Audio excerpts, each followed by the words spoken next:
வணக்கம். இது தமிழ் குரலின் வளவன் எக்ஸ்க்ளூசிவ்.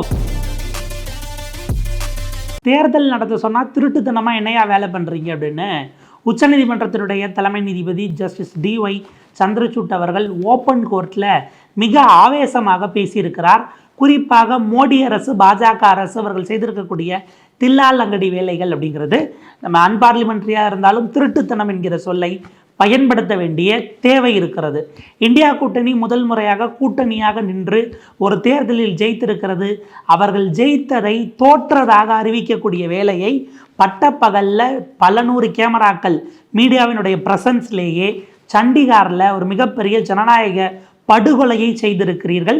அந்த தேர்தல் அதனுடைய வெற்றி என்பதை நாங்கள் இப்போதைக்கு அதில் வெற்றி பெற்றதாக அறிவிக்கப்பட்டவருக்கு எந்த அதிகாரத்தையும் கொடுக்க முடியாது என்று நாங்கள் நிறுத்தி வைக்கிறோம்.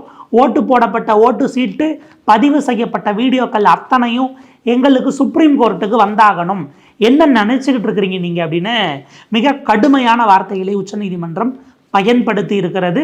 ஒரு தேர்தல் அதிகாரி எதுக்கு திருட்டுத்தனமாக கேமராவை பார்த்துக்கிட்டு அங்கே இருக்கக்கூடிய வேலைகளை செய்ய வேண்டும் என்று ஒரு ஓப்பன் கோர்ட்டில் ஒரு கேள்வி எழுப்பப்பட்டிருக்கிறது. இந்த விஷயம் நடத்தப்பட்டிருக்கக்கூடிய ஒரு தேர்தலில் வெளிப்படையாக முறைகேடு, அந்த முறைகேடுக்கு தடை விதிக்கப்படுமா? மோடி அரசுக்கும் அமித்ஷா அரசுக்கும் அவர்களுடைய 2 பேருக்கும் இது பின்னடைவா என்கிற விஷயங்களை விரிவாக விளக்குகிறது தமிழ் குரலின் வளவன் எக்ஸ்க்ளூசிவ் செய்தி தொகுப்பு. சண்டிகர் அப்படிங்கிற யூனியன் பிரதேசம். இந்த சண்டிகர் எப்படி பார்த்தீங்கன்னா உங்களுக்கு 2 மாநிலங்களுக்கு தலைநகராக இருக்கக்கூடிய ஒரு பகுதி. அது ஒரு யூனியன் டெரிட்டரி. அங்கே கார்ப்பரேஷனுக்கான எலெக்ஷன் நடக்கிறது.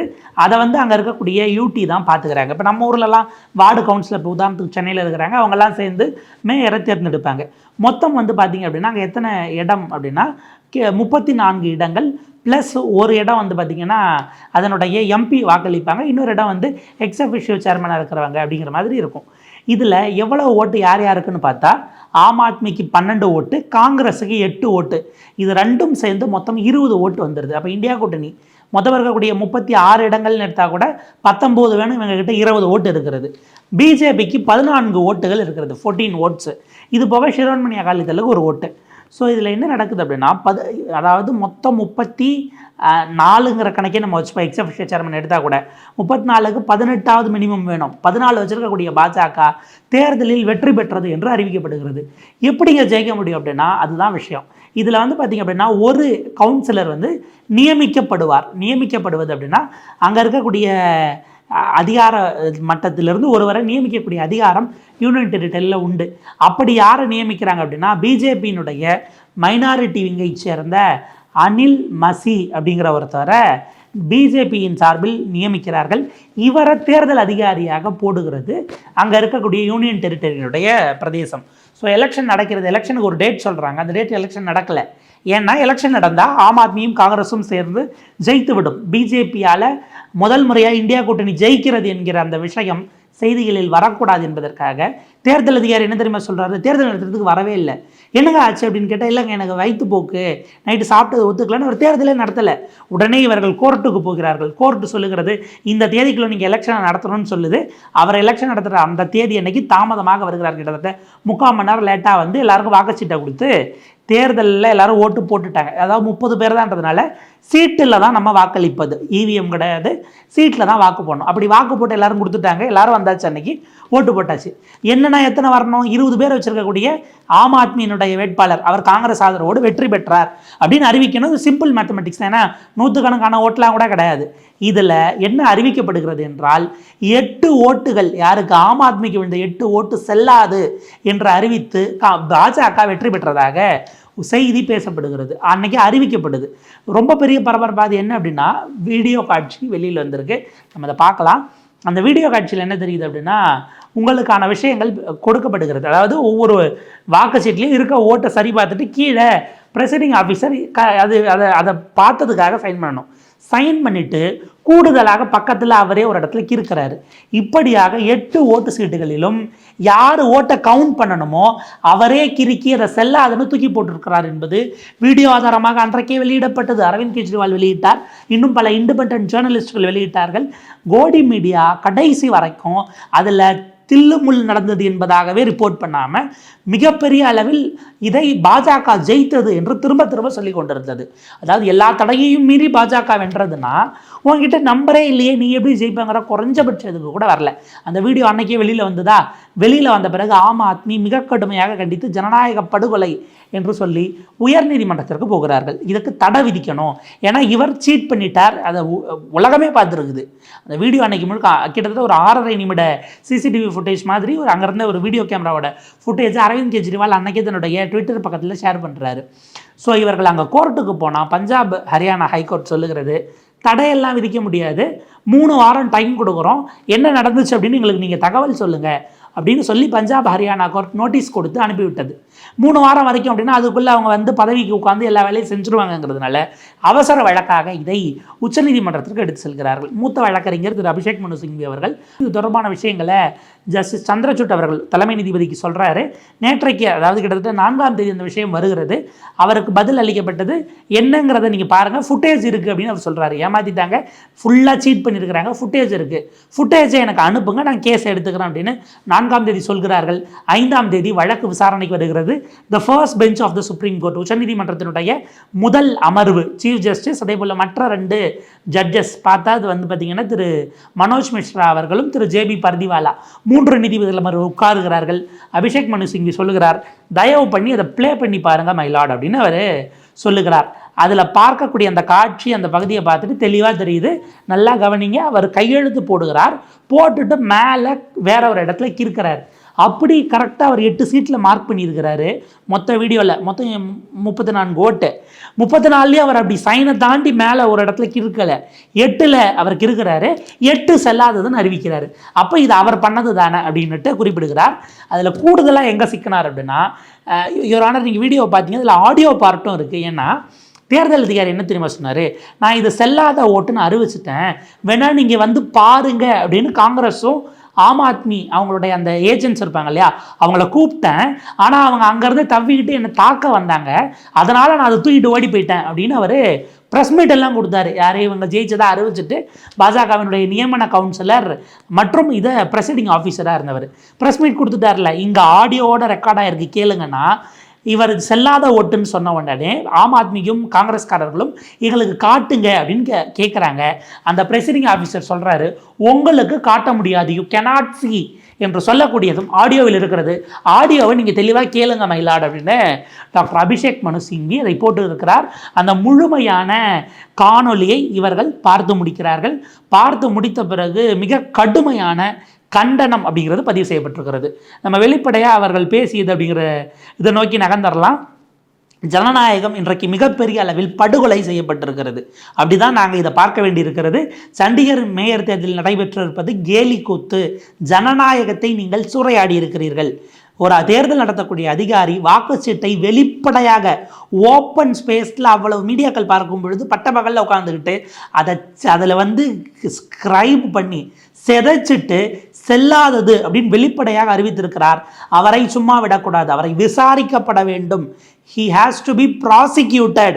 சம்பந்தப்பட்டவரை அழைத்து வந்து விசாரணை நடத்தி அவருடைய குற்றச்சாட்டு நிரூபிக்கப்படும் பட்சத்தில் கடுமையான தண்டனையை வைக்க வேண்டும்.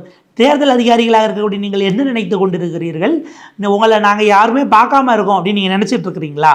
எப்படி அவர் திருத்தங்களை செய்கிறார் அப்படிங்கிறத நீங்கள் போயிட்டு, அதாவது இங்கே வந்து துஷார் மேத்தா ஆஜராகிறார் இல்லையா, சாலிசிட்டர் ஜெனரல், அவர்கிட்ட சொல்கிறாரு, நீங்கள் போய் உங்களுடைய ப்ரெசிடிங் ஆஃபீஸர்கிட்ட சொல்லுங்கள், நீதிமன்றம் எல்லாவற்றையும் பார்த்து கொண்டிருக்கிறது, நீங்கள் நினச்ச மாதிரி எதை வேணாலும் பண்ணிடலாம், எல்லா விதமான திருட்டுத்தனங்களையும் செய்வதற்கான இடம் இது கிடையாது அப்படின்னுட்டு சொல்லிட்டு தான் அவர் எந்த தவறும் செய்யாவிட்டால் கேமராவை ஏன் ஒரு திருடனை போல அப்படி உத்து பார்த்துட்டு அதில் கிறுக்கினார் என்பதற்கு அவர் பதில் சொல்ல வேண்டும் என்று ஜஸ்டிஸ் டி.ஒய். சந்திரசூட் அவர்கள் மிக கடுமையானவர்கள். அதாவது இதற்கு முன்பாக அங்கே இருக்கக்கூடிய டெல்லியிலேருந்து தொடர்ந்து சுப்ரீம் கோர்ட்டில் அங்கே நடக்கக்கூடிய விஷயங்களை ரெகுலராக ரிப்போர்ட் பண்ணக்கூடிய அந்த பீட் பார்க்கக்கூடியவங்க பலரும் கூட என்ன சொல்கிறாங்க அப்படின்னா, அஃப்கோர்ஸ் சந்திரசூட் பல நேரங்களில் கடுமையாக பேசியிருக்கிறார், பட் இந்த அளவுக்கு கோபமாக அவர் பேசியதில்லை அப்படிங்கிறத பதிவு பண்ணுறாங்க. அந்த இடத்துல அதுக்கு பிறகு அவர் கொடுத்த விஷயம்தான், அவர்கள் சண்டிகர் மேயர் போல்ஸில் இருந்த ரிட்டர்னிங் ஆஃபீஸரை சுப்ரீம் கோர்ட்டுக்கு வர சொல்லி உத்தரவு பறந்திருக்கிறது அப்படிங்கிறது தான் பார்க்குறோம். ஒட்டுமொத்தமாக ஒரு இடைக்கால உத்தரவு. இடைக்கால உத்தரவில் an appropriate interim order was warranted which HC has failed to do. இந்த இடத்தில் உயர்நீதிமன்றம் நடந்து கொண்டதற்கும் அவர்கள் செய்ய வேண்டியதை இதனுடைய சீரியஸ்னஸை புரிஞ்சு சரியாக செயல்படலை என்று உச்சநீதிமன்றம் பதிவு செய்திருக்கிறது. அப்போ நாங்கள் உடனடியாக ஒரு இடைக்கால உத்தரவை கொடுக்கிறோம். என்ன உத்தரவு அப்படின்னா, இந்த மேயர் தேர்தல், சண்டிகாரில் நடைபெற்ற மொத்த மேயர் தேர்தலினுடைய அந்த வாக்குச்சீட்டுகள், எது பதிவு செய்யப்பட்ட ஓட்டு போட்ட சீட்டு, இவர் கையெழுத்து போட்டுட்டு கிறுக்கனார் இல்லையா, அந்த 34 வாக்கு சீட்டையும் பத்திரமா எடுத்து வைக்கணும். ஒன்று. ரெண்டாவது, சண்டிகரினுடைய அங்கே இருக்கக்கூடிய யூனியன் டெரிட்டரியுடைய அந்த அதிகாரின்ற பட்சத்தில் அவங்க தான் இந்த எலெக்ஷன்ஸை மேனேஜ் பண்ண வேண்டிய போர்டாக இருப்பாங்க. அவர்கள் உடனடியாக அன்றைக்கு தேர்தல் நாள் எடுக்கப்பட்ட மொத்த ஃபுட்டேஜையும் எதுவும் மிஸ் ஆகாமல், எதுவும் டெலீட் ஆகாமல் கம்ப்ளீட்டாக அதை கொண்டு வந்து 5ஆம் தேதி விசாரணை நடக்கிறதா இன்றைக்கு மாலைக்குள் அங்கே இருக்கக்கூடிய உயர்நீதிமன்றம், பஞ்சாப் ஹரியானா உயர்நீதிமன்றத்தினுடைய ரெஜிஸ்ட்ரார் பதிவாளரிடம் ஒப்படைக்க வேண்டும். இது 2. வீடியோகிராஃபி டு பி ப்ரிசர்வ்ட், பேலட்ஸை உடனடியாக கையில் கொடுக்கணும். Returning officer is put on notice that he shall hand over the records. தேர்தல் சம்பந்தமாக என்னென்ன வேலைகள் எல்லாம் செஞ்சாரோ அதை நடத்திய அந்த அதிகாரி அத்தனை ஆவணங்களையும் கொண்டு வந்து ஒப்படைக்கப்பட வேண்டும் அப்படிங்கிறாரு துஷார் மேத்தா. இல்லை அவர் ஏற்கனவே ஒப்படைச்சார், இருக்கையில் இப்போ எதுவும் இல்லை, அதை வாங்கி அப்படியே சீல் பண்ணிட்டாங்க அப்படின்னு சொல்கிறாங்க. துஷார் மேத்தா குறிப்பிடுகிறார், entire record is handed over deputy commissioner of UT Chandigarh, union territory சண்டிகாரினுடைய டெப்டி கமிஷனர் நாங்கள் கொடுத்துட்டோம், அதே போல் இதுவும் அங்கே போயிடுச்சு அப்படின்னும் பொழுது அந்த இடம்தான் உச்சநீதிமன்றம் தெளிவாக சொல்லியிருக்கிறது. நடத்தப்பட்ட தேர்தல் என்பது அதில் அனைத்து விதமான விதிமீறல்களும், அதாவது அவங்க ஜெயிச்சாங்க அப்படிங்கிறதே இன்னைக்கு கேள்விக்கு உள்ளாகக்கூடிய இடத்தில் இருக்கிறது. தகிடு தத்தங்கள் அத்தனையும் நடந்திருக்கிறது. எனவே இப்படி சர்ச்சைக்குரிய வகையில் அவர்கள் தேர்ந்தெடுக்கப்பட்டதை செல்லுமா செல்லாதா என்கிற பிரச்சனை இங்கே இருக்கும் பொழுது அவர்களுக்கு நாம் அதிகாரத்தை கொடுக்க முடியாது. எனவே இப்போது புதிதாக தேர்ந்தெடுக்கப்பட்டிருக்கக்கூடிய பாஜகவினுடைய மேயர் எந்த விதமான கூட்டங்களையும், மேயருக்குரிய அதிகாரத்துக்கு உட்பட்டு கூட்டத்தை கூட்டுவதோ அதற்கான வேலைகளை செய்வதோ அதிகாரப்பூர்வமாக ஆஃபீஸில் இயங்குவதற்கு நாங்கள் இடைக்கால, அதாவது டிஃபர்ட் அப்படிங்கிற வார்த்தையை பயன்படுத்தியிருக்கிறாங்க. அப்படின்னா அவர் அடுத்த அறிவிப்பு வரும் வரை செயல்படக்கூடாது, அது இடைக்கால தடை அப்படின்னு டெக்னிக்கலாக அவங்க சொல்லாமல் அவருடைய மொத்த ஆக்ஷன்ஸும், அவர் எந்த விதமான கூட்டங்கள் நடத்துவதற்கோ முடிவெடுப்பதற்கோ ரெசல்யூஷன்ஸை பாஸ் பண்ணுவதற்கோ ஒரு கவுன்சிலராக அவர் செய்யலாம், மேயராக அவர் செய்ய முடியாது. செய்வதற்கான உத்தரவு நாங்கள் சொல்லுகிற வரை நீங்கள் செய்ய முடியாது என்று செயல்படுவதற்கான தடை என்பது டெக்னிக்கலாக பார்த்தா இன்றைக்கு உச்சநீதிமன்றம் விதித்திருக்கிறது. கூடுதலாக அந்த மகானுபவர் இருக்கிறார் இல்லையா, எல்லாத்தையும் திருத்தி மாற்றி பாஜகவை வெற்றி பெற்றதாக, மைனாரிட்டியோடு இருக்கக்கூடிய பாஜகவை குறைந்தபட்ச வாக்கு இருக்கக்கூடிய பாஜக, அதாவது பாஜக தனிப்பெரும் கட்சியாக இருக்கலாம், ஆனால் மெஜாரிட்டிக்கு மேலே கிடையாது. எனவே கூட்டணியோட கோயலேஷனில் ஜெயிச்சா ஜெயிக்கிறவங்க தான் நிற்கணும். இதை செய்ததற்காக பாஜகவினுடைய நியமன கவுன்சிலர், அவருடைய மைனாரிட்டி விங் சிறுபான்மை ஆணையத்தினுடைய அதனுடைய பொறுப்பில், தலைமை பொறுப்புனா அந்த ஏரியாவில் இருக்கக்கூடிய தலைவராக இருக்கக்கூடிய அனில் மாசி நேரடியாக நீதிமன்றத்திற்கு வர வேண்டும் என்றும் உச்சநீதிமன்றம் உத்தரவிட்டிருக்கிறது. ஸோ ரொம்ப ரொம்ப முக்கியமான ஒரு செய்தியாக, ஒரு டெவலப்மெண்ட்டாக நாம் இதை பார்க்க வேண்டியிருக்கிறது. இன்றைக்கு தேர்தல் ஆணையமும் அதே போல் நீதிமன்றங்களும் தான் பாஜகவினுடைய கடைசி நம்பிக்கையாக, புகலிடங்களாக இருக்கிறதோ அப்படின்னு சில விமர்சனங்கள் வைக்கப்படுகிறது. ஏன்னா நீதிமன்றங்கள் அதில் அலாட் பண்ணக்கூடிய விஷயங்கள், எந்த ஜட்ஜுக்கு எந்த கேஸ் போதுங்கிறதே கூட அதில் ப்ரொசீஜர் ஃபாலோ செய்யப்படுகிறதா, ஜட்ஜஸ் கேஸை எடுக்கிறதுக்கு ப்ரொசீஜரல் நடக்கிறதா என்கிற பலவிதமான வாத பிரதிவாதங்கள் போய்கொண்டிருக்கக்கூடிய சூழலில் உச்சநீதிமன்றம் உரிய நேரத்தில் செயல்பட்டிருக்கிறது. ஆனால் உயர்நீதிமன்றம் ஏன் செயல்பட மறுத்தது அப்படின்னு நம்ம ஜுடிஷியல் ரிவ்யூக்கு வேணால் போய்க்கலாம். ஆனால் அவர்களை நோக்கி கிரிட்டிசிசம் என்பது இன்றைய காலத்தில் ரொம்ப சமீபத்தில் நாம் பார்க்கும் பொழுது உச்சநீதிமன்றம், கீழமை நீதிமன்றங்களை, உயர் நீதிமன்றங்கள் வரை அவங்களும் கான்ஸ்டிடியூஷனல் கோர்ட்ஸ் தான். ஆனால் அவர்கள் செய்யக்கூடிய பல தவறுகளை அல்லது தவறான முன்னுதாரணங்களை அல்லது அது சரி என்று அந்த லாஜிக்கல் ரீசனிங் இல்லாமல் செய்யக்கூடிய பல வேலைகளை கண்டிக்க மாட்டேன் என்கிறார்கள். அதற்கு மாற்றான ஆர்டர்ஸ் கொடுக்குறாங்க. அப்போ அந்த குறைந்தபட்ச இடத்தை அவங்க ஏன் எடுக்க மாட்டேங்கிறாங்க? நீதித்துறையை விமர்சிப்பதற்கு நீதிமன்றங்களுக்குள், சிஸ்டம்குள்ளே இருக்கிறவர்களே தயங்குகிறார்களோ என்கிற கேள்வி மிக முக்கியமானதாக இருக்கிறது. இப்போ தேர்தல் ஆணையர்கள் அப்படிங்கிறவங்க இங்கே தன்னாட்சி பொருந்தியவர்களாக இருக்கிறார்களா அப்படிங்கிற ஒரு முக்கியமான பாயிண்ட் இருக்குது. அப்போ தன்னாட்சி பொருந்தியவர்களாக ஒரு காலத்தில் இருந்தார்கள், இன்றைக்கு ஆளும் அரசை எதிர்த்து தேர்தல் ஆணையர்களால் செயல்பட முடியுமா என்கிற கேள்வி மிக முக்கியமானது. ஏனென்றால் இப்போ நம்ம 2024 தேர்தலில் சந்திக்க போகிறோம். இதுக்கு 5 வருஷத்துக்கு முன்னாடி ஒரு தேர்தல் ஆணையர் மோடி செய்தது தவறு, அவர் மீது நடவடிக்கை எடுக்க வேண்டும் என்று சொன்னதற்காக அவர் வீட்டுக்கு ரைடு விடப்பட்டது. அமலாக்கத்துறை ரைடு, இடின்னு இன்னைக்கு நம்ம சொல்கிறோம் இல்லையா, இதே இடி அந்த தேர்தல் ஆணையருடைய வீடு, அவர் மனைவியினுடைய கம்பெனி, மகன் தொடர்பான இடங்கள் எல்லாவற்றிலும் ரைடு போனது. மோடி தேர்தல் பிரச்சாரத்தில் அவர் பேசிய பேச்சுக்கள் இந்தியாவினுடைய தேர்தல் நடத்தை விதிமுறைகளுக்கு எதிரானது. வெளிப்படையாக மதத்வேஷத்தை தேர்தலில் நீங்கள் பேசக்கூடாது, பேசினா நடவடிக்கை எடுக்கணும், அடுத்து அவர் பிரச்சாரம் செய்வதற்கு தடையில் தொடங்கி அவர் மீதே, ஏன்னா கடந்த காலத்தில் ஒரு உதாரணம் இருக்கிறது. உத்தவ் தாக்கரேனுடைய அப்பா இருக்கார் இல்லையா, பால் தாக்கரே, அவர் ஒரு தேர்தல் கூட்டத்தில் பேசுகிறார். நமக்கு நல்லா தெரியும், சிவசேனா பிஜேபியை விட மிக தீவிரமாக இந்துத்துவாவை பேசக்கூடிய ஒரு கட்சி. 1983 அந்த காலகட்டத்தில், 83-85 காலகட்டத்தில் ஒரு எலெக்ஷன் கூட்டத்தில் அவர் பேசுகிறார். அவர் அன்றைக்கு வன்முறையை தூண்டும் விதமாக அல்லது பிரிவினையை தூண்டும் விதமாக அடிப்படை மதவாதத்தோடு தேர்தலில் பேசினார் என்பதற்காக அதற்கு 15 வருஷம் கழித்து வாஜ்பாயினுடைய ஆட்சி வந்தபோது தேர்தல் ஆணையம் அவர் மீது நடவடிக்கை எடுத்து 6 ஆண்டுகளுக்கு அவர் தேர்தலில் போட்டியிடக்கூடாது, தேர்தலில் வாக்கு கூட அளிக்கக்கூடாதுன்னு அவருக்கு தடை விதித்தது. அந்த 6 ஆண்டுகள் அவர் அப்படி வாக்களிக்காமல் பிரச்சாரத்துக்கு தேர்தலில் போட்டியிட முடியாமல் அவருக்கு தடை விதிக்கப்பட்டது என்பது இங்கே நடந்தது. ஒருவேளை இதை நாங்கள் ஃபாலோ பண்ணால் மோடியின் மேலே கூட அப்படி நடவடிக்கை எடுக்கிறதுக்கு வாய்ப்பு இருக்கிறதா அப்படின்லாம் அவர் கேட்டாரான்னு தெரியல. மோடி பேசினது தப்பு, நடவடிக்கை எடுக்கணும் என்று சொன்னதற்காக அதற்கு பிறகு அந்த தேர்தல் ஆணையர் அவர் வீட்டுக்கு ரைடு போச்சு. மனைவியினுடைய அவர்களுடைய வீடு, குடும்பம், அவர்களுக்கான தொழில் என அத்தனையும் சூறையாடப்பட்டது, ரேடாருக்குள் கொண்டு வரப்பட்டது என்று சொன்னால் தேர்தல் ஆணையர்களால் என்ன செய்துவிட முடியும் ஒரு எல்லை வரைக்கும்ங்கிற கேள்வி இருக்குது. அப்போ அதனால் மோடி அரசு சொல்வதற்கெல்லாம் தலையாட்ட வேண்டுமா என்றால் சட்டத்திற்கு அந்த இடத்துல தான், அதனால தான் கவர்மெண்ட் 3 பேர் அங்கே நியமித்து வச்சுருக்கிறாங்க. அதாவது அன்றைக்கு அசோக் லவாசா நடவடிக்கை எடுக்க வேண்டும் என்று சொன்னார், ஆனால் அவருடைய தீர்மானம் தோற்கடிக்கப்பட்டது. ஏனென்றால் எலெக்ஷன் கமிஷன் என்பது 3 பேர் கொண்ட பாடி. 3 பேரில் யாராவது 2 பேர் அதை ஏற்றுக்கிட்டால் தான் நடவடிக்கை அன்றைக்கு மோடி மீது எடுக்கப்பட்டிருக்க வேண்டும். ஆனால் மற்ற 2 பேரும் மோடிக்கு ஆதரவாக வாக்களித்த காரணத்தினால் அது வரப்பட்டது. இடி ரைடுகள்லாம் பிறகு அவர் அந்த வேலையை விட்டுட்டு எலெக்ஷன் கமிஷனர் அப்படிங்கிறத விட்டுட்டு, ஒரு former IAS officer, election commissioner என்பதை விட்டு ஏஷியன் டெவலப்மெண்ட் பேங்க்குக்கு அவர் போயிட்டு அதில் செயலாளர் பதவிக்கு மூவ் ஆயிட்டார் அப்படிங்கிறத பார்க்குறோம். தேர்தல் ஆணையம் குறைந்தபட்சமாக நிமிர்ந்து நிற்குமா அப்படின்னு பலரும் கேட்கிறார்கள். அவர்கள் முதுகெலும்பை இழந்து ரொம்ப நாள் ஆயிடுச்சு அப்படிங்கிற பார்வையைத்தான் நாம் பல இடங்களில் பார்க்க வேண்டியிருக்கிறது.